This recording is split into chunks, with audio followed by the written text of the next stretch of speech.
Es el 7 de febrero de 1985. En la bulliciosa ciudad de Guadalajara, México, el sol de mediodía cae sin piedad sobre el Consulado General de los Estados Unidos. Un hombre camina hacia su automóvil. Tiene 37 años, cabello oscuro, mandíbula firme y la mirada templada de alguien que ha visto demasiado. Su nombre es Enrique Kiki Camarena Salazar, agente especial de la Drug Enforcement Administration, y en los últimos años ha logrado algo que ningún otro agente estadounidense había conseguido: penetrar el corazón mismo del cártel más poderoso del mundo. Pero en este momento, mientras se aproxima a su vehículo, 5 hombres lo rodean. Lo empujan. Lo arrastran hacia un auto sin placas.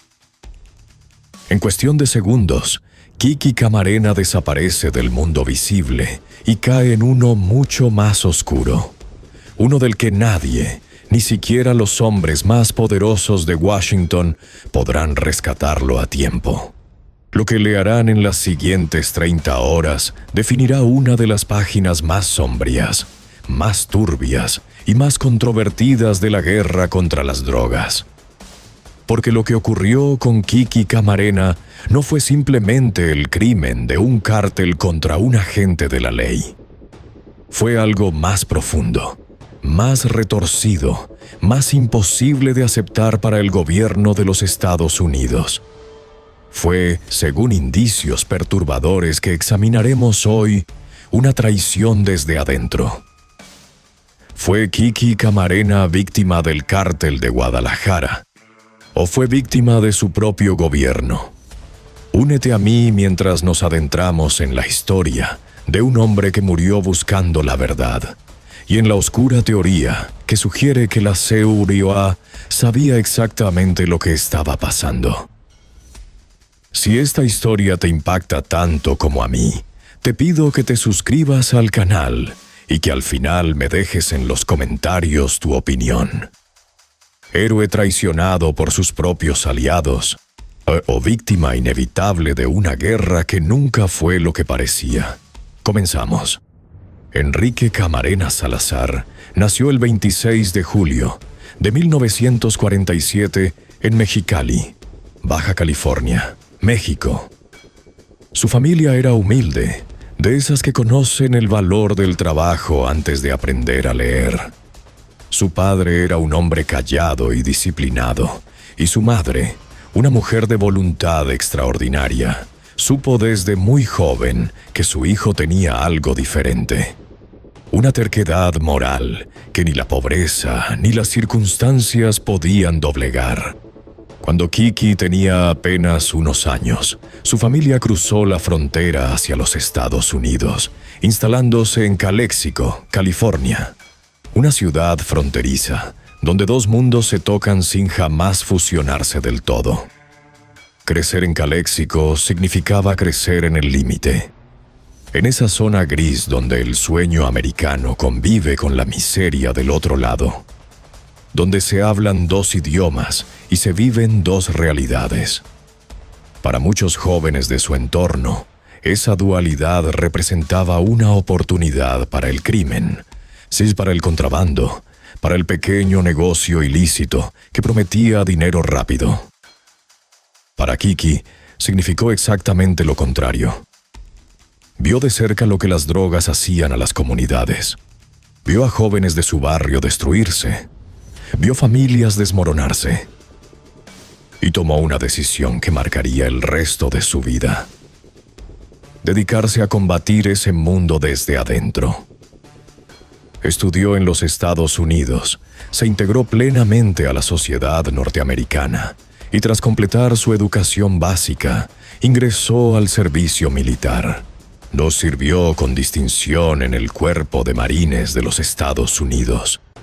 Una experiencia que le proporcionó no solo disciplina física, sino una capacidad para moverse en entornos hostiles, para leer situaciones de peligro, para mantener la calma cuando todo a su alrededor se desintegraba. Fue en esos años cuando Kiki forjó el carácter que lo haría legendario entre sus compañeros. La combinación perfecta de audacia y paciencia, de valentía y prudencia. Tras su paso por los Marines, el Camarena encontró su vocación definitiva. No quería simplemente defender, quería infiltrar, quería ir al corazón del problema. Se unió primero a las fuerzas policiales locales en California, donde trabajó en casos de narcóticos. Pero eso no era suficiente. La escala del problema que veía a su alrededor, la cantidad de droga que cruzaba la frontera, la sofisticación de las redes criminales, todo le indicaba que necesitaba una plataforma más grande, con más recursos, con más alcance. En 1974, fue aceptado en la Drug Enforcement Administration, la agencia federal creada apenas un año antes por el presidente Nixon para centralizar los esfuerzos antidrogas del gobierno estadounidense. Para Kiki, era el comienzo de su verdadera misión. Los primeros años de Kiki en la DEA los pasó en diferentes asignaciones dentro de los Estados Unidos, aprendiendo los procedimientos, construyendo relaciones, perfeccionando su capacidad para el trabajo encubierto. Era un agente que se destacaba no por ser el más ruidoso ni el más agresivo, sino por ser el más meticuloso, el más paciente. Sus supervisores notaron rápidamente que tenía un don especial para ganarse la confianza de personas que normalmente no confiarían en nadie, y que su herencia mexicana, su fluidez en español, su conocimiento visceral de la cultura fronteriza, lo convertían en un activo único dentro de la agencia. En 1977, fue asignado a la oficina de la DEA en Fresno, California, desde donde comenzó a trabajar en casos relacionados con el tráfico de marihuana y heroína proveniente de México. Fue allí donde empezó a entender la escala real del problema. No se trataba de pequeños dealers de barrio. Se trataba de organizaciones criminales estructuradas con la sofisticación de una corporación multinacional, con cadenas de suministro, con sistemas de lavado de dinero, con redes de corrupción que se extendían desde los pueblos más pequeños de Sinaloa hasta las oficinas de gobierno más altas de México. Lo que veía lo perturbaba profundamente y lo determinaba. En 1980, Camarena fue transferido a la oficina de la DEA en Guadalajara, México. Esta asignación cambiaría su vida para siempre. En ese momento, Guadalajara era el epicentro de algo que estaba a punto de transformar el narcotráfico mundial. El nacimiento del Cártel de Guadalajara. Da una alianza criminal sin precedentes entre los traficantes más poderosos de México. Para entender lo que Kiki Camarena enfrentó en Guadalajara, es necesario entender el contexto histórico en el que operaba. A principios de la década de 1980, México era ya un punto de tránsito crucial para la cocaína colombiana que se dirigía hacia los Estados Unidos. Pero también era el mayor productor mundial de marihuana y una fuente significativa de heroína. Durante décadas, el narcotráfico en México había sido tolerado y en muchos casos gestionado directamente por la Dirección Federal de Seguridad, el DFS, el equivalente mexicano de la CIA. El DFS era una institución corrupta hasta la médula, infiltrada por el crimen organizado hasta el punto en que era prácticamente imposible distinguir dónde terminaba el Estado y dónde comenzaba el cártel. Los traficantes pagaban al DFS. El DFS les proporcionaba protección, credenciales, acceso a información de inteligencia, o en algunos casos, logística directa para el tráfico de drogas. Era un sistema perfectamente equilibrado de corrupción institucionalizada y funcionaba con una eficiencia brutal. Pero a principios de los 80, algo cambió. La presión del gobierno de Reagan sobre Colombia y las rutas caribeñas de la cocaína estaba empujando a los cárteles colombianos a buscar nuevas vías de entrada a los Estados Unidos. México se convirtió en esa nueva ruta. Y con esa transformación llegó una renegociación de poder.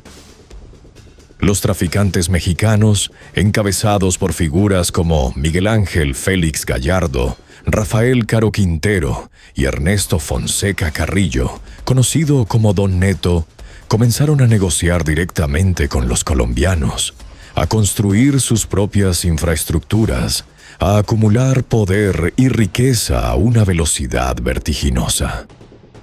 El Cártel de Guadalajara no era simplemente una organización criminal.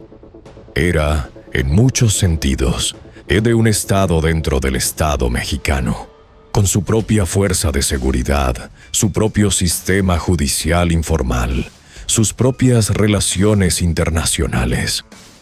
Kiki Camarena llegó a Guadalajara en medio de este torbellino.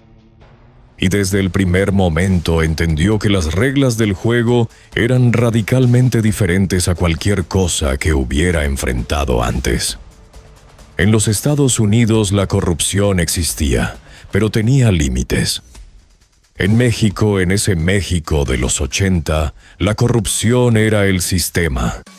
Trabajar contra el narco significaba trabajar contra el gobierno, contra la policía, contra el ejército, contra agencias que teóricamente eran sus aliadas.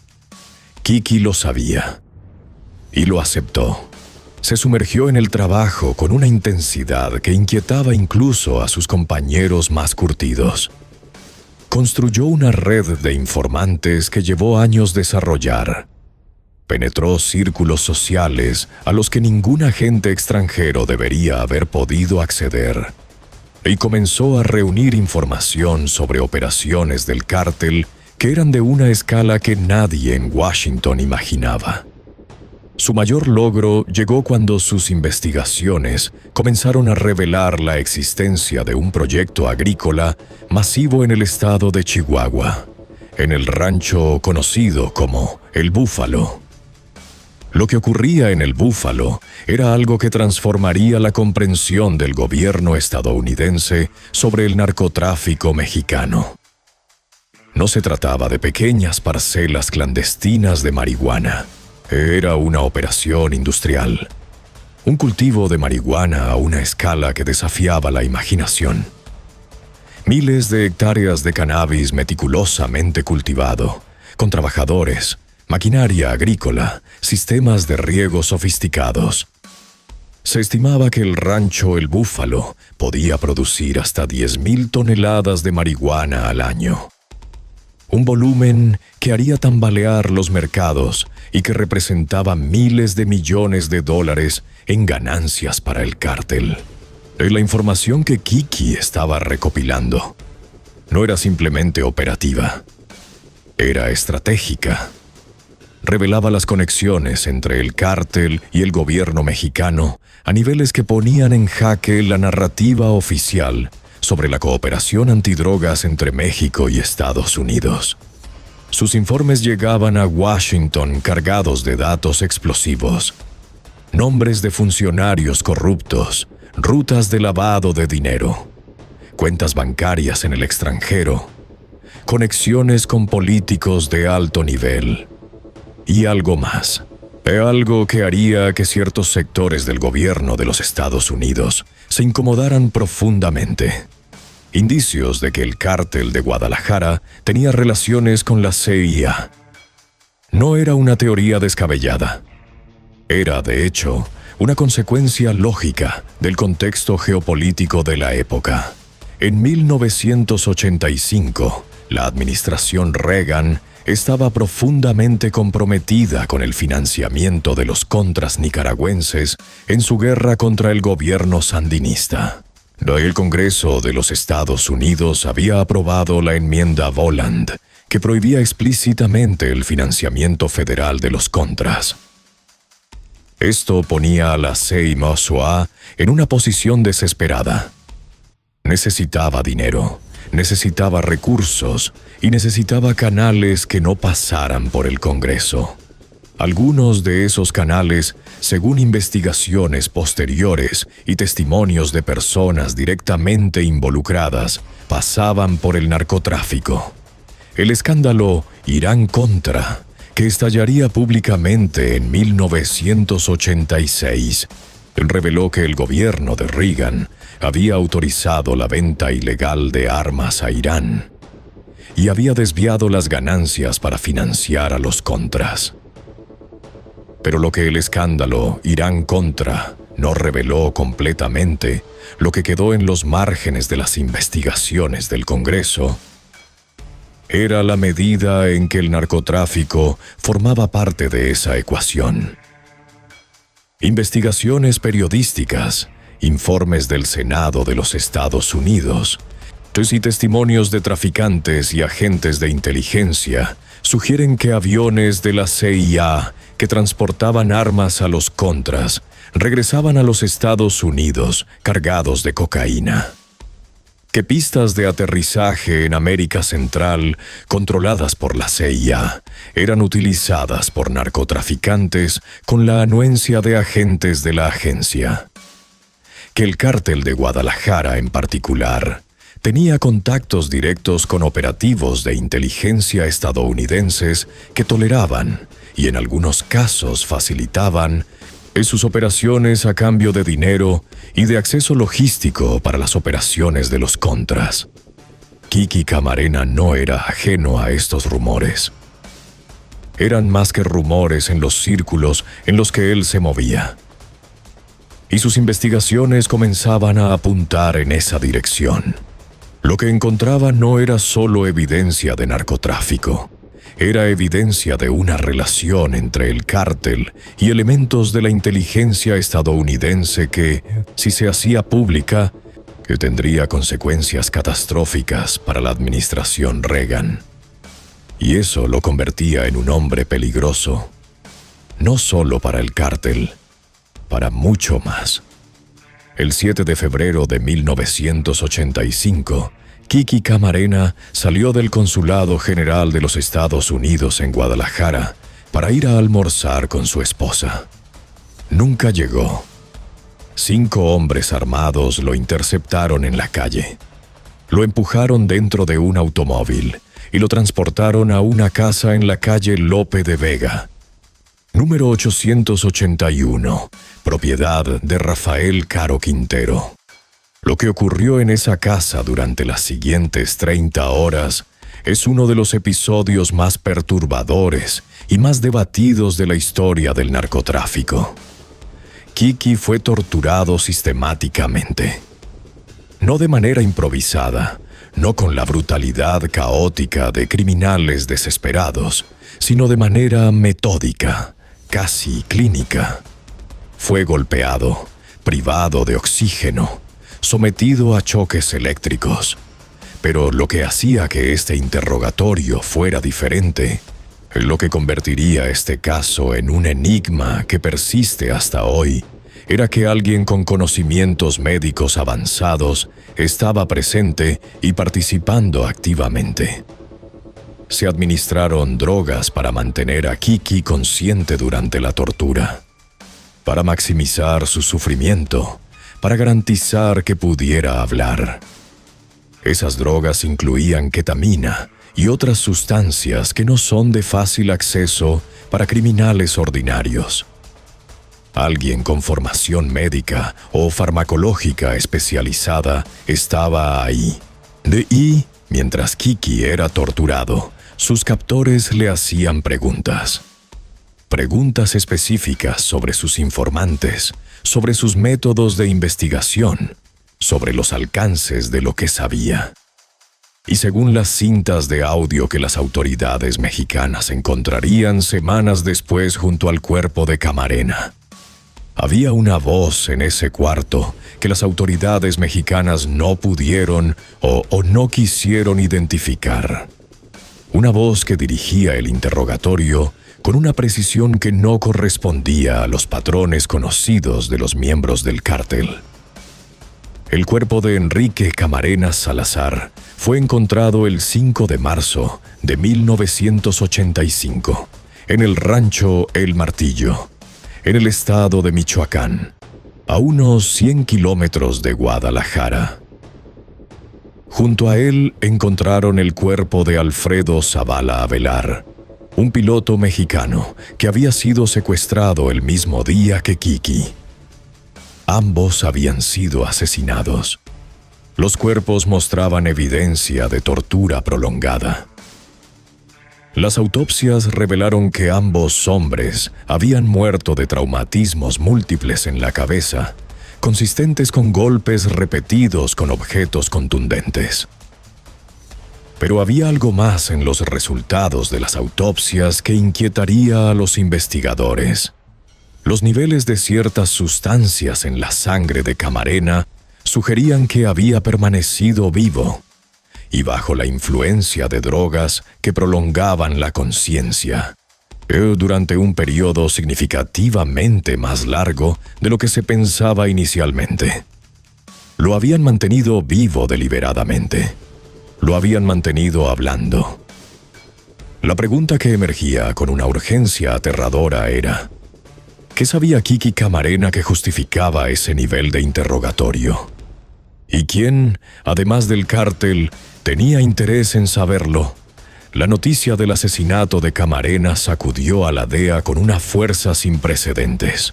Esa era la primera vez en la historia de la agencia que un agente era secuestrado y asesinado en el extranjero, de manera tan deliberada y planificada. La respuesta del gobierno de los Estados Unidos fue inmediata y contundente. El presidente Reagan autorizó una operación masiva de búsqueda que involucró a cientos de agentes de la DEA, el FBI y otras agencias. La presión sobre el gobierno mexicano fue intensa, y la investigación que siguió revelaría capas de corrupción, de encubrimiento y traición que sacudirían los cimientos de las relaciones entre México y Estados Unidos. Las investigaciones iniciales apuntaron rápidamente a los líderes del cártel de Guadalajara. Rafael Caro Quintero, cuya casa en Guadalajara había sido el sitio del secuestro, huyó a Costa Rica. Fue capturado en abril de 1985 y extraditado a México, donde fue condenado a 40 años de prisión. Ernesto Fonseca Carrillo, Don Neto, fue arrestado en abril del mismo año y también condenado. Es Miguel Ángel Félix Gallardo, el líder máximo del cártel, el llamado Padrino, logró evadir la captura por varios años más, hasta que fue finalmente arrestado en 1989. Las condenas parecían cerrar el caso. Para el gobierno mexicano y para muchos en Washington, el asunto estaba resuelto. Los líderes del cártel habían ordenado el secuestro y asesinato de un agente de la DEA. Habían sido juzgados y condenados. Justicia servida. Pero para los agentes de la DEA que habían investigado el caso desde adentro, algo no cuadraba. Las preguntas que el interrogatorio de Kiki había revelado eran demasiado específicas. El nivel de organización del secuestro era demasiado sofisticado, y la voz en las cintas seguía sin tener nombre. La DEA comenzó a mirar más profundo, y lo que encontró perturbó profundamente a la agencia. Uno de los elementos más perturbadores que emergió de las investigaciones de la DEA fue la figura de Humberto Álvarez Machaín, un ginecólogo de Guadalajara. Las autoridades estadounidenses llegaron a la conclusión de que Álvarez Machaín había sido la persona con conocimientos médicos que había estado presente durante la tortura de Camarena, administrando las drogas que lo mantenían consciente. En 1990, Es en una operación que violaría todas las normas del derecho internacional y del Tratado de Extradición entre México y Estados Unidos. La DEA contrató a personas para secuestrar a Álvarez Machaín en México y transportarlo físicamente a los Estados Unidos para enfrentar cargos. El gobierno mexicano protestó con furia.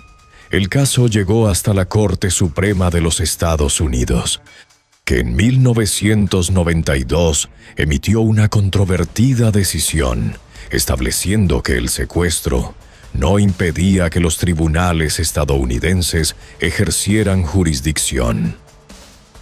Fue un momento extraordinario que reveló hasta qué punto el gobierno de los Estados Unidos estaba dispuesto a llegar para procesar a quienes consideraba responsables de la muerte de Camarena. Pero el juicio de Álvarez Machaín terminó de manera igualmente perturbadora. En 1992 fue absuelto por falta de pruebas y regresó a México, de donde posteriormente demandó al gobierno de los Estados Unidos por su secuestro ilegal. Ganó. El gobierno estadounidense pagó una compensación. Todo el episodio dejó más preguntas que respuestas y sugería que la investigación oficial del caso Camarena, a pesar de su aparente contundencia, tenía grietas profundas. Pero las grietas más profundas no estaban en el procesamiento de los médicos. Estaban en la dirección que la investigación no tomó, no en el territorio que se exploró con pies de plomo o que se evitó deliberadamente. Esa dirección llevaba hacia Langley, Virginia, hacia la sede de la Agencia Central de Inteligencia. La teoría de que la CIA tenía algún papel en la muerte de Kiki Camarena no es una fantasía de conspiranoicos de Internet. Es una hipótesis que ha sido articulada por agentes de la DEA, por periodistas de investigación de primera línea, por senadores de los Estados Unidos, y que está respaldada por una cantidad de evidencia circunstancial que resulta imposible de ignorar. El punto de partida de esta teoría es un hombre llamado Lawrence Victor Harrison, alias el Güero Harrison, un ciudadano estadounidense que operaba en México como traficante y que tenía vínculos documentados con la CIA. Harrison era el tipo de personaje que proliferaba en la zona gris entre el espionaje y el crimen organizado durante la Guerra Fría. Alguien que hacía trabajo sucio para agencias de inteligencia a cambio de protección y de licencia para operar fuera de la ley.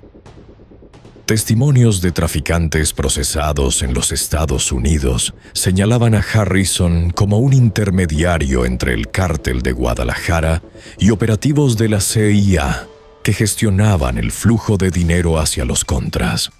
Más revelador aún fue el testimonio de Ronald Lister, un exoficial de la policía de Ensenada y contratista de defensa californiano que tenía conexiones con agencias de inteligencia. Lister aparecía en investigaciones de la DEA como alguien que había facilitado el entrenamiento de seguridad para operativos del cártel, entrenamiento que correspondía a técnicas utilizadas por fuerzas especiales y agencias de inteligencia estadounidenses. Si la conexión entre Lister y el mundo del espionaje era lo suficientemente sólida como para que los agentes de la DEA que investigaban el caso Camarena llegaran a una conclusión incómoda. El cártel de Guadalajara no solo era un actor criminal, era en alguna medida un activo de inteligencia que ciertos elementos de la CIA consideraban demasiado valioso como para permitir que las investigaciones de un agente de la DEA lo pusieran en riesgo. Esta hipótesis encontró su articulación más dramática en los testimonios de agentes de la DEA que participaron directamente en la investigación del caso Camarena. Héctor B. Reyes, el agente a cargo de la Operación Leyenda, La investigación interna de la DEA sobre el asesinato de Camarena llegó a conclusiones que lo enfrentaron directamente con sus superiores y con otras agencias del gobierno. Berreyes afirmó, en declaraciones que realizó en documentales y entrevistas décadas después de retirarse de la agencia, que la evidencia apuntaba a la presencia de operativos de la CIA en la casa de Caro Quintero durante el interrogatorio y tortura de Camarena. Afirmó que la voz no identificada en las cintas correspondía a un agente de la CIA. Afirmó que la CIA no solo sabía del secuestro de Camarena, sino que lo había permitido porque las investigaciones de Kiki amenazaban operaciones de inteligencia relacionadas con el financiamiento de los Contras. Estas son acusaciones extraordinarias y requieren una evaluación igualmente cuidadosa. El gobierno de los Estados Unidos las negó categóricamente. La CIA negó toda participación en el caso Camarena.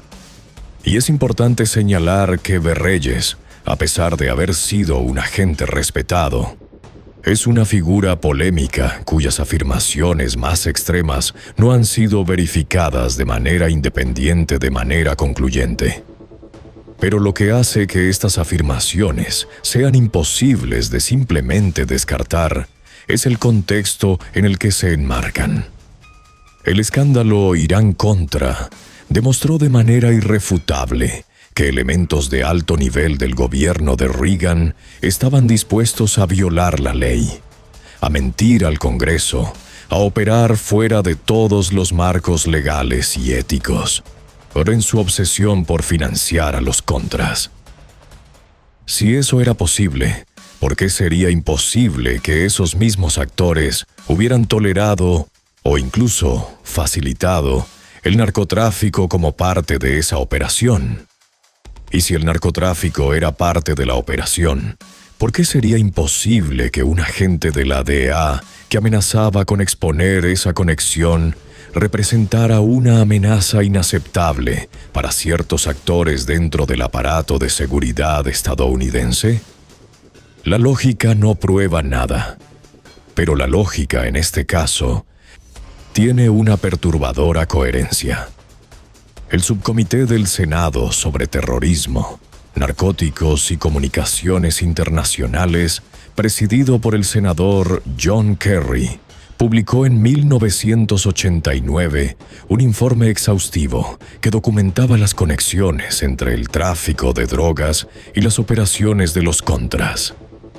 El informe Kerry, como se le conoce, concluyó que individuos asociados con las operaciones de los Contras habían participado en el tráfico de drogas y que elementos del gobierno de los Estados Unidos habían tenido conocimiento de esa actividad. El informe no señalaba específicamente al caso Camarena, pero establecía el marco contextual en el que la teoría de la CIA adquiría una credibilidad que resultaba imposible de ignorar. El informe Kerry no fue recibido con entusiasmo en Washington. Fue en gran medida minimizado y atacado por sus detractores como una investigación políticamente motivada, y sus conclusiones más explosivas fueron marginadas del discurso público. Pero estaban ahí, en el registro histórico, esperando ser leídas por quienes tuvieran la paciencia y el estómago para hacerlo. Mientras las investigaciones y las teorías se desarrollaban en los niveles más altos del poder, la familia de Kiki Camarena vivía su propio infierno. Su esposa, Mika Camarena, y sus 3 hijos había perdido a su pilar, no a su protector, al hombre que había dedicado su vida a un ideal de justicia que finalmente lo había consumido.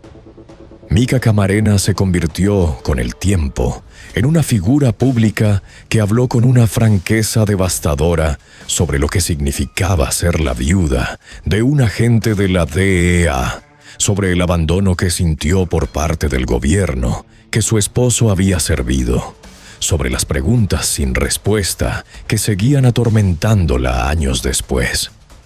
Nunca dejó de exigir respuestas, nunca aceptó la narrativa oficial como completa.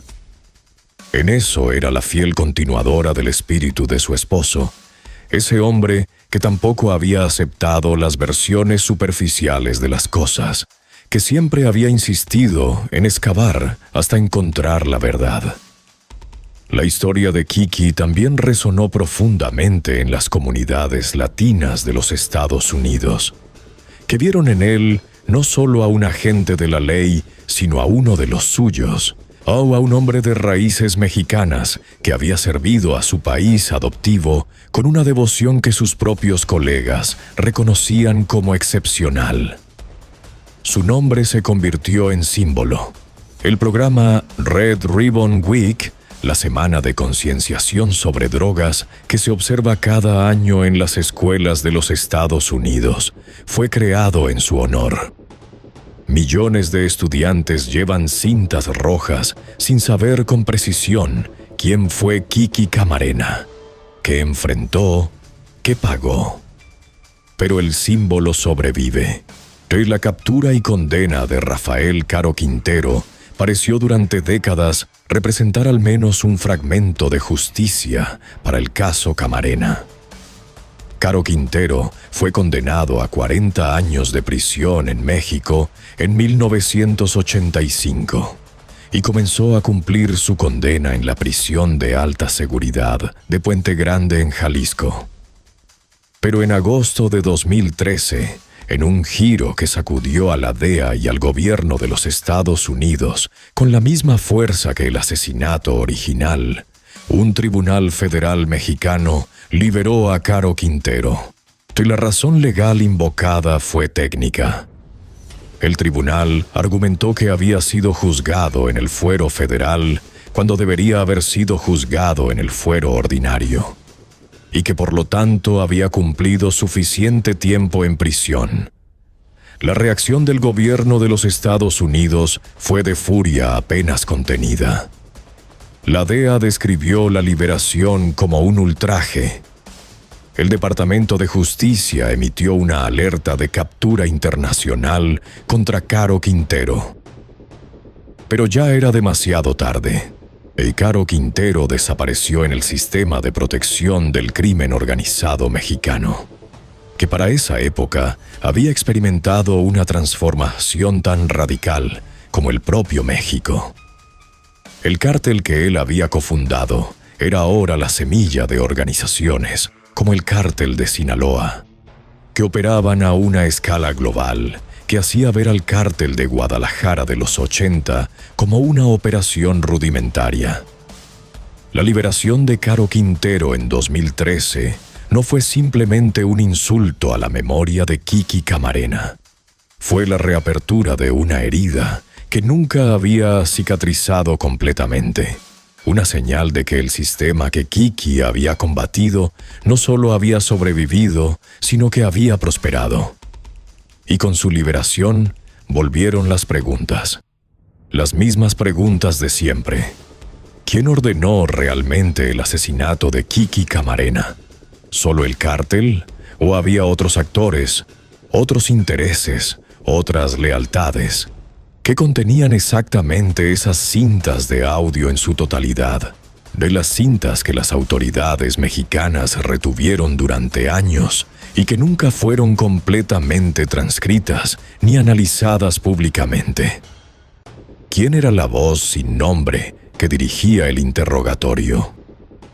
En julio de 2022, tras casi una década prófugo, Rafael Caro Quintero fue finalmente recapturado en México durante una operación especial. Fue extraditado a los Estados Unidos en julio de 2022 para enfrentar cargos federales que incluían el asesinato de Kiki Camarena. Su extradición fue celebrada por la DEA como un momento de justicia largamente esperado. Pero incluso en ese momento de aparente resolución, la sombra persistía.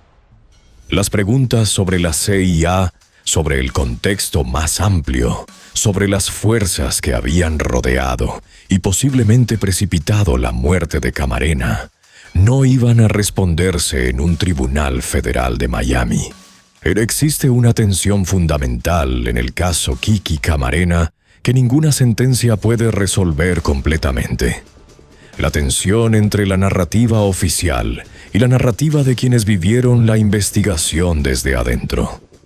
La narrativa oficial es relativamente limpia. Un agente valioso fue asesinado por criminales despiadados que fueron eventualmente llevados ante la justicia. Es una historia de heroísmo y de justicia tardía pero real. La narrativa alternativa es mucho más perturbadora. Un agente demasiado efectivo descubrió conexiones entre el crimen organizado y su propio gobierno.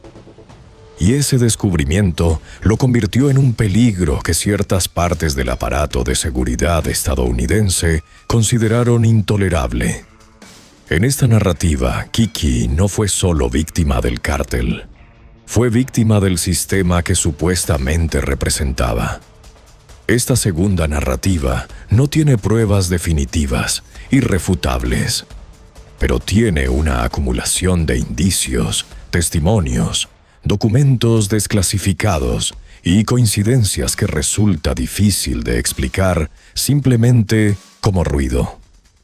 Los propios agentes de la DEA que investigaron el caso de manera más profunda llegaron a conclusiones que sus superiores no quisieron o no pudieron aceptar.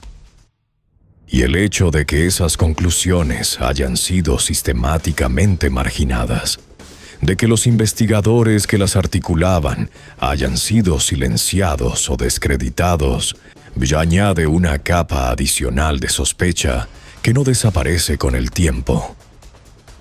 Uno de los aspectos más reveladores del caso Camarena es lo que revela sobre la naturaleza de la guerra contra las drogas en sí misma. La guerra contra las drogas, tal como fue declarada por Nixon y amplificada dramáticamente por Reagan, tenía una retórica impecable. El gobierno de los Estados Unidos estaba comprometido con erradicar el tráfico de narcóticos que destruía comunidades, que alimentaba la violencia, que corrompía instituciones. Era una narrativa moralmente clara, con héroes y villanos bien definidos. Kiki Camarena era, en esa narrativa, el arquetipo del héroe, el agente dedicado que daba su vida en la lucha contra el mal. Pero la realidad de la guerra contra las drogas era, y es, infinitamente más complicada. Desde sus primeras etapas, la política antidrogas de los Estados Unidos estuvo marcada por contradicciones fundamentales.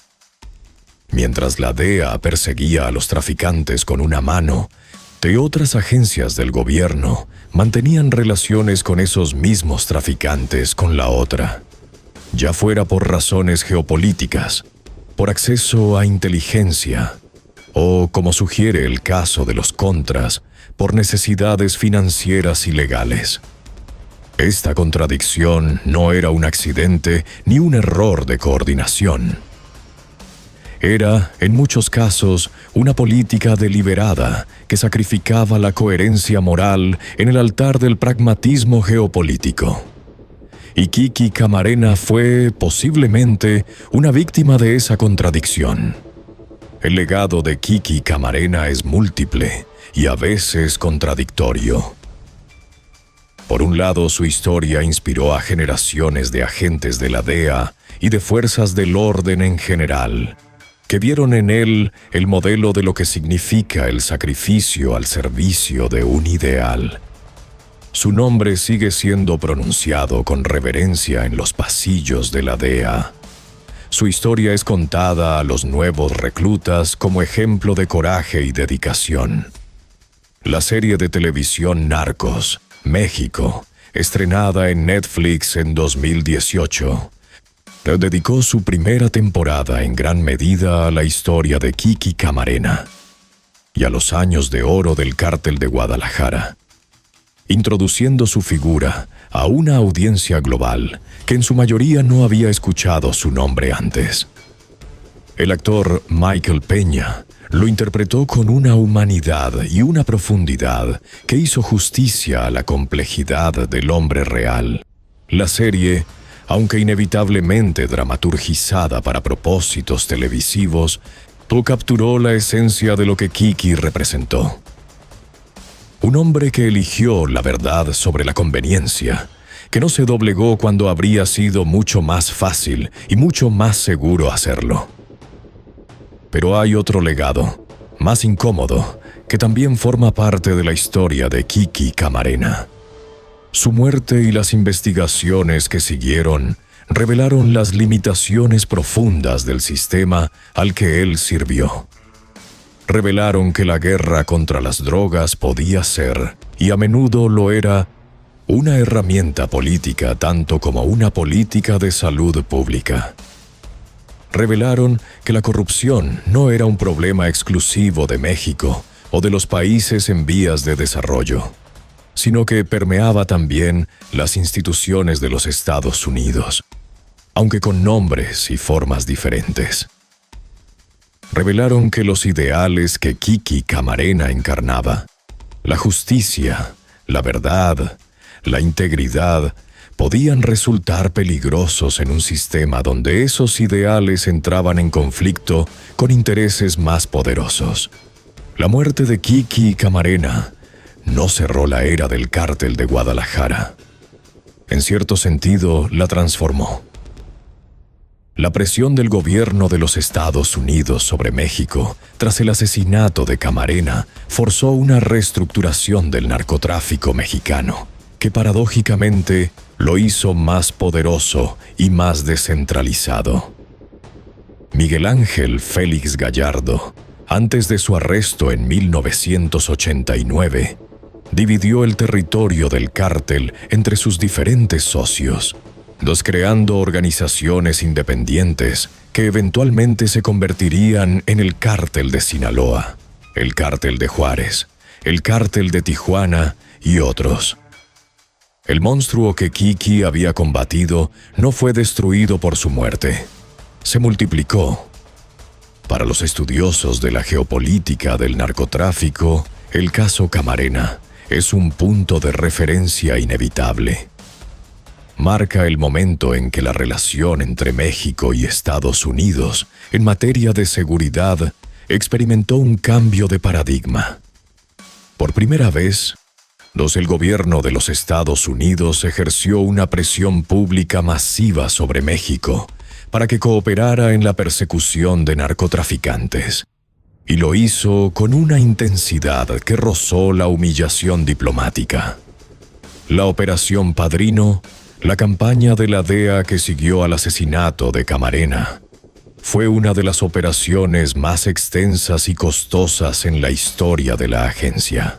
Cambió la forma en que la DEA operaba en el extranjero, pero estableció nuevos protocolos de seguridad para agentes en misiones internacionales y forzó una revisión profunda de las relaciones de la agencia con sus contrapartes mexicanas, relaciones que habían estado profundamente comprometidas por la corrupción del DFS. El DFS fue finalmente disuelto en 1985, en parte como resultado de la presión estadounidense relacionada con el caso Camarena. Su sucesor institucional, el Centro de Investigación y Seguridad Nacional, el CISEN, lo intentó construir una nueva cultura institucional. Pero la herencia de la corrupción profunda no desaparece con un cambio de nombre. Las raíces del problema siguieron ahí y florecieron en formas nuevas y más violentas a lo largo de las décadas siguientes. Hay un detalle del caso Camarena que permanece grabado en la memoria de quienes lo conocen y que encapsula mejor que ningún otro la dimensión humana de esta tragedia. Cuando los investigadores de la DEA finalmente recuperaron las cintas de audio que documentaban el interrogatorio y la tortura de Kiki, escucharon no solo sus respuestas a las preguntas de sus captores, sino también sus silencios, sus momentos de resistencia, las pausas entre el dolor en que se negaba a dar información. Y escucharon algo más. En un momento, entre los sonidos de violencia, Kiki Camarena pronunció en voz baja el nombre de su esposa. Solo eso. No pidió misericordia. No intentó negociar. Solo pronunció el nombre de la mujer que lo esperaba para almorzar. Ese detalle, reportado por agentes que escucharon las cintas, humaniza a Kiki Camarena de una manera que ningún tributo oficial puede lograr. No era solo un agente de la DEA. Era un hombre, un esposo, un padre, un ser humano que en el momento de mayor oscuridad pensó en amor, y que murió por haber elegido servir a un ideal en un mundo donde los ideales a menudo no sobreviven el contacto con el poder. Las décadas que siguieron a la muerte de Kiki Camarena vieron el caso retornar al debate público en múltiples ocasiones, cada vez con nueva evidencia, nuevas declaraciones, nuevas capas de complejidad. En 2012, el periodista Proceso publicó una investigación exhaustiva que presentaba nuevos testimonios sobre la presencia de operativos de la CIA en Guadalajara, en el período previo al secuestro de Camarena.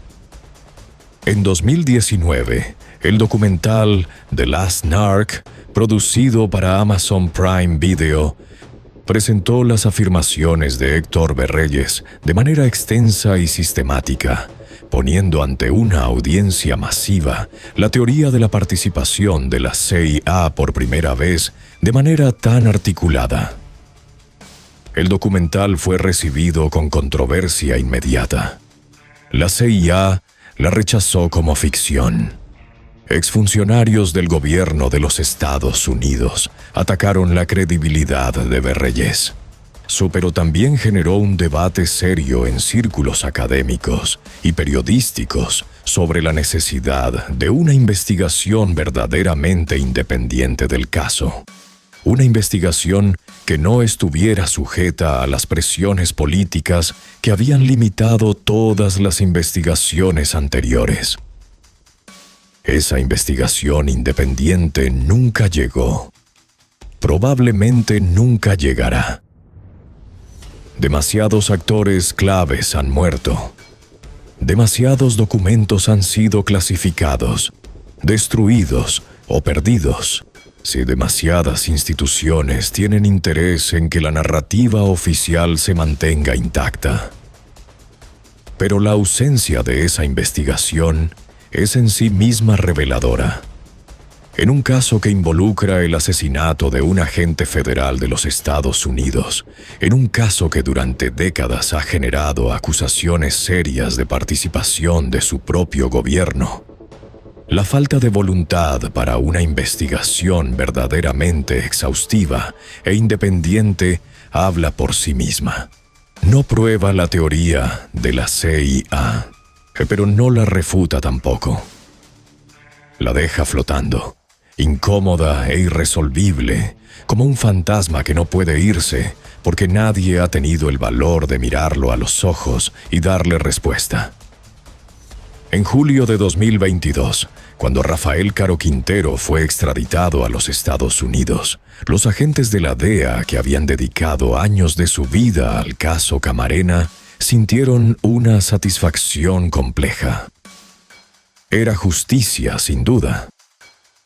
Pero era también, para muchos de ellos, una justicia incompleta. Porque Caro Quintero, por más responsable que fuera del asesinato de Camarena, no era necesariamente el único actor en esa historia.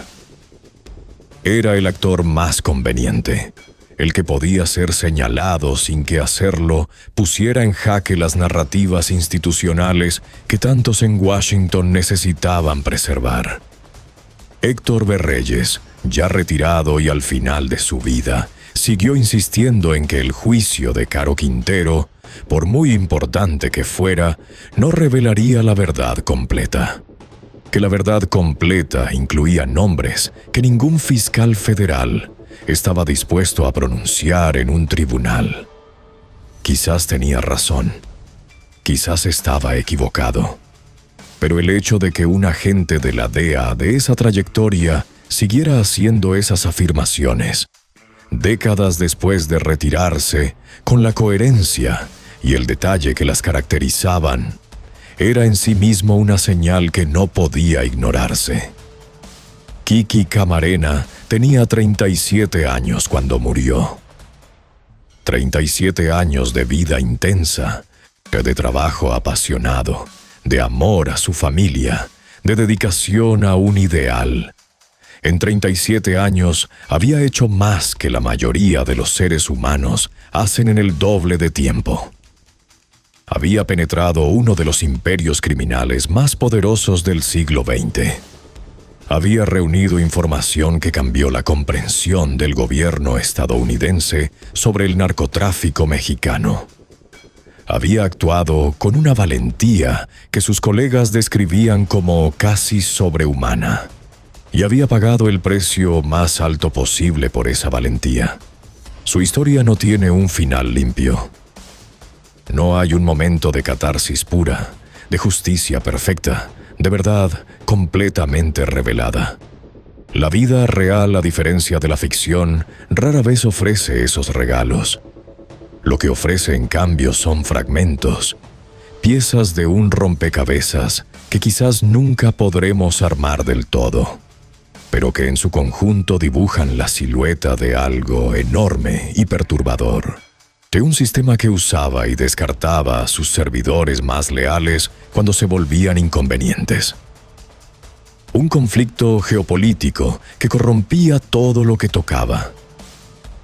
Una guerra contra las drogas que en sus sombras más profundas a veces se parecía extrañamente a una guerra por las drogas. ¿Qué fue Enrique Camarena Salazar? Fue muchas cosas a la vez. Fue el hijo de inmigrantes que se convirtió en guardián de la ley. Fue el marine que aprendió a moverse en el peligro. Fue el agente que fue demasiado lejos, no demasiado profundo, que descubrió demasiado. Fue el esposo que en su último momento pensó en amor. Fue el padre cuyos hijos crecieron con el peso de su ausencia y el orgullo de su legado. Fue el símbolo que cada octubre llevan millones de estudiantes en los Estados Unidos sin saber exactamente qué simbolizan. Y fue, quizás, el testigo más incómodo de las contradicciones fundamentales de la guerra contra las drogas. Un testigo que fue silenciado antes de que pudiera articular completamente lo que había visto. Si esa última descripción es correcta, entonces la historia de Kiki Camarena no es solo una historia de heroísmo. Es también una advertencia. Una advertencia sobre lo que ocurre cuando los sistemas que supuestamente sirven a la justicia comienzan a servir a otros intereses. Una advertencia sobre el precio que pagan quienes se atreven a ver esa contradicción con claridad y a actuar en consecuencia. Una advertencia que décadas después de su muerte sigue siendo tan urgente y tan incómoda como lo fue en esa casa de la calle Lope de Vega, en Guadalajara, en febrero de 1985. La historia de Kiki Camarena continúa escribiéndose. El juicio de Rafael Caro Quintero en los Estados Unidos sigue en proceso. Los documentos clasificados sobre las operaciones de la CIA durante los años 80 siguen siendo desclasificados de manera gradual. Cada nueva divulgación añadiendo fragmentos al mosaico. Y los agentes que investigaron el caso, los que aún viven, siguen hablando, siguen exigiendo respuestas, siguen negándose a aceptar la versión conveniente. Y la pregunta central, la que planteamos al inicio de este relato, sigue sin tener una respuesta definitiva. ¿Fue Kiki Camarena simplemente víctima del cártel más poderoso de su época? ¿O fue víctima de algo más? De una traición que vino de más arriba, de más adentro, de lugares donde nadie quería mirar. No tenemos la respuesta. No, quizás nunca la tengamos. Pero la pregunta misma importa. Importa hacerla. Importa no dejar que la comodidad de la narrativa oficial cierre el expediente antes de tiempo. Importa mantener viva la memoria de un hombre que murió porque se negó a aceptar las respuestas fáciles. Esa es, al final, la forma más auténtica de honrar a Enrique Kiki Camarena Salazar. Y ahora te pregunto a ti, que has llegado hasta aquí, que has acompañado esta historia hasta su último capítulo. ¿Qué piensas tú? ¿Fue Kiki una víctima del cártel o fue también una víctima del sistema al que sirvió? Déjame tu respuesta en los comentarios. Y si esta historia te tocó, si consideras que más personas necesitan conocerla, compártela. Suscríbete si aún no lo has hecho, porque hay muchas más historias como esta, historias que exigen ser contadas, que exigen ser escuchadas. Nos vemos en el próximo capítulo. Pero antes de cerrar definitivamente este relato, hay un último elemento que merece atención, lotuno que raramente aparece en las discusiones sobre el caso Camarena, y que sin embargo ilumina algo esencial sobre la naturaleza del mundo en que vivió y murió. En los meses anteriores a su secuestro, Kiki había hablado con colegas de la DEA sobre su preocupación de que sus investigaciones estuvieran siendo observadas, de que información sobre sus métodos y sus informantes estaba filtrándose de alguna manera hacia el cártel. Era una preocupación que expresó en términos cuidadosos, sin señalar acusaciones específicas, pero con la claridad de alguien que confía en su instinto y sabe cuándo algo está mal. Sus superiores en la DEA, según testimonios posteriores, no le dieron la atención que merecía a esa preocupación. No porque no los tomaran en serio, sino porque la escala de lo que Kiki insinuaba era demasiado grande para ser procesada cómodamente dentro de los marcos institucionales existentes. Admitir que las investigaciones de un agente de la DEA podrían estar comprometidas desde arriba significaba abrir una caja de Pandora que nadie quería abrir. Era más fácil, más conveniente, más institucionalmente seguro asumir que las filtraciones, si existían, venían de fuentes mexicanas corruptas. Esa asunción, correcta o no en su totalidad, le costó a Kiki Camarena la vida. O al menos no hizo suficiente para protegerla. Y esa es quizás la dimensión más dolorosa de su historia. No el heroísmo de lo que hizo, sino el silencio de quienes pudieron haber hecho más para protegerlo y eligieron no hacerlo. Ese silencio también forma parte del legado de Kiki Camarena. Y también merece ser recordado. Hay algo que los grandes casos históricos tienen en común: la capacidad de revelar, a través de la historia de un individuo, las fuerzas más grandes que moldean una época. El caso Camarena es, en este sentido, pues una ventana hacia los años 80 en toda su complejidad brutal. La paranoia de la Guerra Fría, que justificaba cualquier medio en nombre de la lucha anticomunista. La hipocresía de la guerra contra las drogas, que condenaba el narcotráfico con una mano mientras lo toleraba con la otra. La corrupción sistémica que no reconocía fronteras nacionales. La violencia escalada del crimen organizado que se retroalimentaba con las políticas fallidas de los gobiernos que supuestamente lo combatían. Kiki Camarena no eligió vivir en esa época, pero eligió cómo responder a ella. Eligió la integridad sobre la conveniencia, la verdad sobre la seguridad personal, la misión sobre el instinto de supervivencia. Esas elecciones lo mataron. Y también lo inmortalizaron. Porque la memoria de quienes eligen así, de quienes pagan ese precio, es la que sostiene la posibilidad de que los sistemas puedan ser mejores, de que las instituciones puedan ser reformadas, y de que la verdad pueda eventualmente abrirse paso a través de las capas de mentira y encubrimiento que la rodean. No siempre, no rápidamente, pero a veces. Y en esos momentos, la memoria de personas como Kiki Camarena es lo que hace posible seguir intentándolo. Esa es su verdadera herencia. Y esa herencia no se extinguirá mientras haya personas dispuestas a hacer las preguntas difíciles, a buscar las respuestas incómodas, a no conformarse con las versiones convenientes de la historia. Enrique Camarena Salazar hizo eso con su vida. Nosotros podemos hacerlo, al menos con su memoria.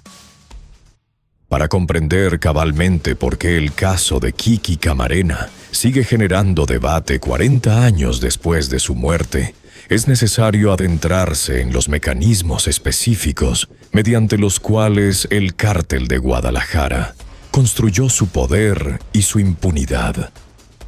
Miguel Ángel Félix Gallardo, el cerebro detrás de la organización, era un hombre radicalmente diferente en temperamento y estilo a los señores del narcotráfico que lo precedieron. No era un hombre de violencia ostentosa, de mansiones de mal gusto y collares de oro. Era discreto, calculador, con educación y con un entendimiento profundo de las estructuras del poder político mexicano. Había comenzado su carrera criminal siendo escolta del entonces gobernador de Sinaloa, Leopoldo Sánchez Celis, de una relación que le proporcionó una comprensión íntima del funcionamiento del sistema político mexicano y de cómo ese sistema podía ser utilizado, sobornado y eventualmente capturado. Félix Gallardo entendía algo que muchos criminales de su época no entendían: que la violencia era un instrumento de último recurso, no de primera opción. Lo que realmente compraba seguridad y longevidad no era el terror, sino la corrupción sistemática, el soborno institucional, la creación de una red de dependencias que hacía que el Estado mismo tuviera interés en la supervivencia del cártel. Con esa filosofía, construyó una organización que en su momento de apogeo, a mediados de los años 80, tenía conexiones con funcionarios en todos los niveles del gobierno mexicano. Policías locales, jueces federales, comandantes militares y figuras del más alto nivel del PRI, del partido que había gobernado México ininterrumpidamente durante décadas y que consideraba al país como su feudo personal. Este era el mundo al que Kiki Camarena se enfrentaba. No era simplemente un cártel, era el Estado mismo, o una parte profundamente corrupta de él. Y luchar contra ese sistema desde la posición de un agente extranjero, sin más respaldo institucional que el que su agencia podía proporcionarle a distancia, era un acto de una temeridad rayana en la locura. Pero Kiki lo hacía de todos modos, porque alguien tenía que hacerlo. La cultura de la DEA en esa época era una cultura de acero y determinación, forjada en la convicción de que la lucha contra las drogas era no solo legalmente correcta, sino moralmente imperativa. Los agentes de la DEA que operaban en el extranjero en los años 80 eran una especie particular. Hombres y mujeres que habían elegido trabajar en las condiciones más peligrosas imaginables, lejos de sus familias, inmersos en mundos criminales que los rodeaban constantemente, con recursos limitados y con la permanente conciencia de que un solo error podía costarles la vida. Entre ellos, Kiki se destacaba no por ser el más audaz en términos de ego, sino por ser el más comprometido en términos de misión. Sus colegas recuerdan que era el tipo de agente que no hablaba de sus peligros en casa, que protegía a su esposa de la magnitud real de los riesgos que enfrentaba, lo que volvía a la familia cada noche con la misma tranquilidad deliberada con que un médico de urgencias llega a casa después de un turno devastador. Era una actuación de normalidad consciente, un regalo que le hacía a su familia, una forma de crear un espacio de paz en medio de la guerra. Y al mismo tiempo en la oficina era otro hombre, concentrado, exigente consigo mismo, incapaz de dejar un cabo suelto, no incapaz de aceptar la complacencia o la corrupción institucional que a veces hacía que sus colegas miraran hacia otro lado, ante evidencias que era más conveniente no ver. Esa integridad absoluta era su mayor fortaleza. Era también, posiblemente, su mayor vulnerabilidad. Porque en un mundo donde la supervivencia frecuentemente dependía de saber cuándo no mirar, de saber qué batallas no dar, Kiki era incapaz de ese pragmatismo. Veía algo injusto y lo perseguía. Siempre. Hasta el final. Las conexiones entre el cártel de Guadalajara y la operación de los contras nicaragüenses que la CIA gestionaba en América Central durante los años 80 no son, como ya señalamos, una teoría conspirativa sin fundamento. Son una realidad documentada en sus líneas generales por investigaciones del Congreso de los Estados Unidos, por periodistas de investigación de publicaciones como el San Jose Mercury News, cuyo periodista Gary Webb pagó un precio personal devastador por su cobertura de estas conexiones, y por testimonios de personas directamente involucradas en las operaciones.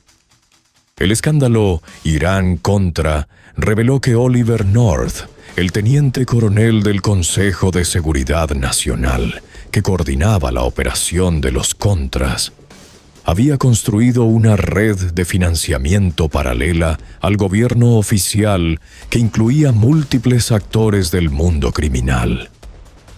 Algunos de esos actores tenían conexiones directas con el narcotráfico centroamericano y con las redes que operaban a través de México. La pregunta no era si el dinero del narco había llegado a los contras.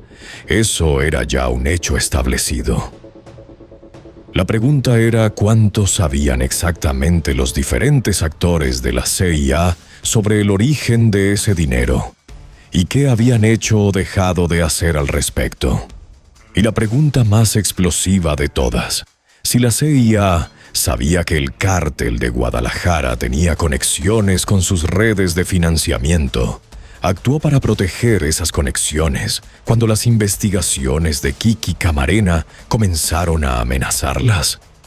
Los agentes de la DEA que perseguían esa línea investigativa creían que la respuesta era sí. Sus superiores prefirieron no escucharlos.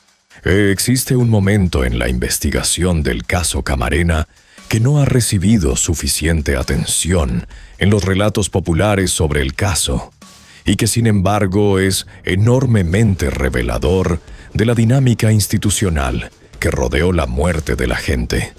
En los meses que siguieron al secuestro de Kiki, cuando la DEA estaba presionando con toda su fuerza al gobierno mexicano para que cooperara en la investigación, hubo episodios documentados en que agentes de la CIA, actuando en México en el marco de sus propias operaciones, interfirieron activamente con el trabajo de los investigadores de la DEA. Estos episodios, descritos por agentes de la DEA en testimonios posteriores, incluían situaciones en que operativos de la CIA habían alertado a sospechosos sobre inminentes detenciones. situaciones en que información recopilada por la DEA había llegado de alguna manera a personas que el cártel necesitaba proteger. Hay situaciones en que la CIA había ejercido presión sobre el gobierno mexicano para limitar la cooperación con ciertos aspectos de la investigación de la DEA. Para los agentes de la DEA que lo vivieron, esta interferencia no era ambigua. Era sistemática, era deliberada, y apuntaba a una conclusión que no querían sacar, pero que la evidencia les imponía.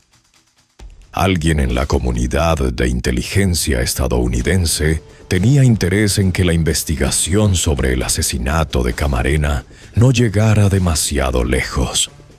Ese alguien no era el cártel de Guadalajara. El cártel no tenía la capacidad de interferir con operaciones de inteligencia estadounidenses desde adentro. Solo alguien dentro del propio sistema podía hacer eso. El impacto del caso Camarena sobre la política de drogas de los Estados Unidos fue profundo y duradero, aunque no siempre en las formas que los reformistas hubieran deseado. En el corto plazo, el asesinato de Kiki fue utilizado por la administración Reagan para justificar una escalada significativa de la presencia de la DEA en México y en América Latina en general. Se asignaron más recursos, se amplió el número de agentes en el extranjero, se establecieron nuevos protocolos de seguridad para operaciones internacionales. Superficialmente, parecía una respuesta apropiada a una tragedia. Pero en el nivel más profundo, la respuesta institucional al caso Camarena revelaba la incapacidad del sistema para hacer la autocrítica fundamental que el caso exigía. El problema no era que la DEA necesitara más recursos. El problema era que la guerra contra las drogas estaba siendo saboteada desde adentro por actores del propio gobierno estadounidense que tenían intereses en conflicto. Más recursos para la DEA no resolvía ese problema.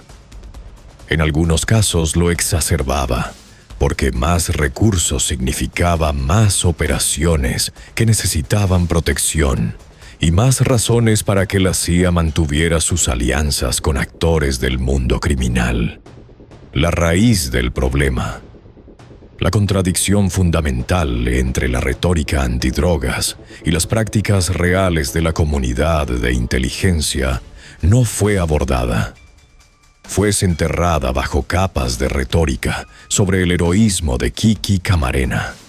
Retórica que paradójicamente servía para desviar la atención de las preguntas más incómodas sobre las circunstancias de su muerte. Todas las comunidades latinas de los Estados Unidos que honraron la memoria de Kiki Camarena a través de la Red Ribbon Week y de otros mecanismos de conmemoración, lo hicieron con una mezcla de orgullo genuino y de una tristeza que a veces no podían articular completamente. Orgullo porque Kiki era uno de los suyos, un hombre de raíces mexicanas que había alcanzado las más altas esferas del servicio a su país adoptivo. Tristeza porque su historia era también la historia de un sistema que frecuentemente usaba a sus miembros más marginalizados, a quienes venían de los bordes del sueño americano, como la primera línea de un conflicto cuyas reglas eran establecidas por quienes nunca ponían su propio cuerpo en riesgo. Los agentes de la DEA que trabajaban en México en los años 80, muchos de ellos latinos como Kiki, eran mandados a hacer un trabajo que sus superiores no harían ellos mismos. En condiciones que sus superiores no aceptarían para sí mismos, con recursos que sus superiores considerarían insuficientes si los aplicaran a sus propias vidas. Y cuando algo salía terriblemente mal, como salió con Kiki, la respuesta institucional era el homenaje, el símbolo, la cinta roja. Pero no la rendición de cuentas, no la reforma estructural. no la pregunta honesta sobre qué había fallado y por qué. Kiki Camarena merecía más que una cinta roja. Merecía la verdad. Y 40 años después de su muerte, esa verdad sigue siendo esquiva. Mirando hacia atrás desde la distancia de 4 décadas, la historia de Kiki Camarena ilumina algo que sigue siendo profundamente relevante en el mundo actual. La imposibilidad de ganar una guerra que se libra con doble moral. La guerra contra las drogas fracasó. No porque los Kiki Camarena de cada generación no hayan dado suficiente. No porque no haya habido suficiente valentía o suficiente dedicación entre quienes eligieron ese trabajo. Fracasó porque el sistema que la libraba nunca fue tan coherente ni tan honesto como su retórica. Fracasó porque el dinero del narcotráfico penetró tan profundamente en las estructuras del poder político y financiero, tanto en México como en los Estados Unidos, que la guerra contra las drogas se fue convirtiendo progresivamente en una performance más que en una política genuina. Los cárteles crecieron. Los beneficios del narcotráfico crecieron. Las comunidades devastadas por las drogas siguieron siendo devastadas. Y los Kiki Camarena, los que iban demasiado lejos, los que veían demasiado, los que insistían en perseguir la verdad hasta sus consecuencias lógicas, seguían pagando el precio más alto, mientras el sistema que supuestamente los respaldaba los dejaba solos en el momento crucial.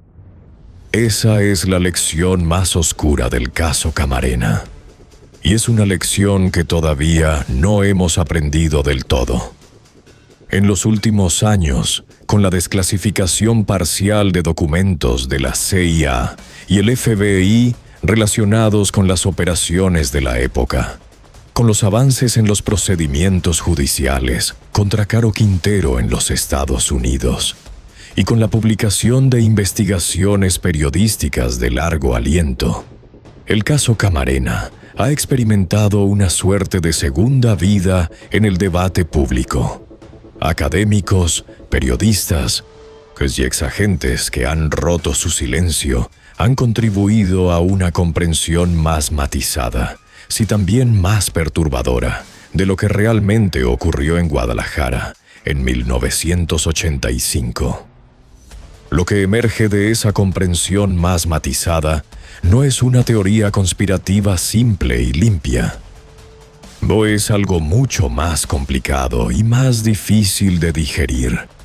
La imagen de un sistema de poder donde múltiples actores con intereses parcialmente superpuestos y parcialmente contradictorios actuaron de maneras que colectivamente crearon las condiciones para la muerte de un hombre que no debería haber muerto.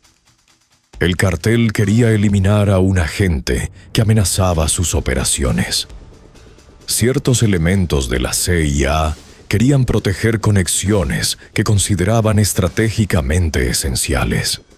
El gobierno mexicano quería preservar una estructura de corrupción que le proporcionaba estabilidad política y enriquecimiento personal. El gobierno de los Estados Unidos quería mantener una fachada de cooperación antidrogas que justificara sus políticas en la región. Ninguno de estos actores ordenó específicamente la muerte de Kiki Camarena como objetivo primario. Pero todos, en diferente medida, contribuyeron a crear un entorno en el que su muerte se volvió posible, conveniente y finalmente inevitable. Esa es una verdad más oscura que cualquier conspiración simple, porque implica que la responsabilidad no puede ser simplemente depositada en un villano identificable. Está distribuida, difusa, institucionalizada, y eso la hace mucho más difícil de exorcizar. Enrique Camarena Salazar fue enterrado con honores completos en Calexico, California, la ciudad fronteriza donde había crecido, donde había aprendido a ver los dos mundos y a elegir entre ellos. Su funeral fue una reunión de personas de mundos que raramente se encontraban. Agentes federales de los Estados Unidos, vecinos del barrio donde creció, familiares de México, compañeros de los marines, colegas de la DEA de varios países, todos reunidos alrededor del ataúd de un hombre que a los 37 años había vivido suficiente para que su historia mereciera ser contada indefinidamente. Su tumba es modesta, como él habría querido. No hay monumentos grandiosos. No hay estatuas. Es solo una lápida con su nombre, sus fechas y el símbolo de la DEA. Pero su nombre, como hemos visto, se convirtió en algo mucho más grande que cualquier monumento físico. Se convirtió en una idea. La idea de que hay personas que eligen la verdad sobre la conveniencia, que eligen el servicio sobre la seguridad personal, que eligen la misión sobre el instinto de supervivencia. Y que esas personas, aunque mueran jóvenes y aunque sus muertes queden envueltas en sombras que nunca se disiparán del todo, dejan en el mundo algo que persiste más que ellos. Una pregunta, una exigencia, un recordatorio de que la justicia es posible solo si hay quienes insisten en buscarla, aunque el costo sea todo lo que tienen. Ese es Kiki Camarena. Y esa es su historia. Una historia que no termina con su muerte, que no termina con ninguna sentencia, que no terminará mientras haya personas dispuestas a seguir haciéndose las preguntas que él se hizo y pagó por hacerse. Nosotros le debemos eso, al menos eso,